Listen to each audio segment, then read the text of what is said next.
होता है माँ का प्रेम। बहन की आंखों में आंसू तक आ गए, 2 ही मिनट हुए होंगे कि ऐसी कौन सी है चीज जो यहाँ नहीं मिलता।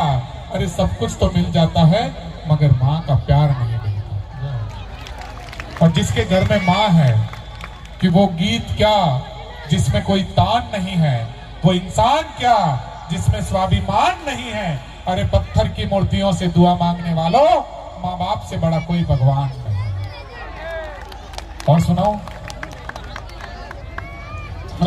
फिर आप कहोगे YouTube की एड तो 15 सेकंड की बात हुई थी। अच्छा, और जिसके हिस्से में माँ कि किसी ने राम लिखा, किसी ने रहमान लिखा, किसी ने लिखी होगी गीता, तो किसी ने पुराण लिखा।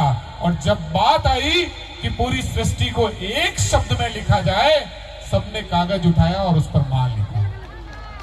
एक मां जो अपने बेटे को, अपनी बेटी को जन्म देने के लिए अपनी पूरी सुंदरता का त्याग करती है, और जब वही बेटा और वही बेटी बड़े होकर के उस मां का त्याग करते हैं, तब सोचिए उस मां पर क्या बीतती होगी।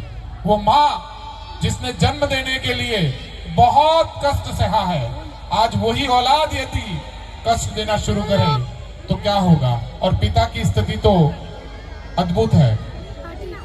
पिता पूरा दिन संघर्ष करता है केवल इसलिए कि उसकी औलाद शाम को शांति से सो सके, उसकी औलाद भरपेट खाए और सो सके।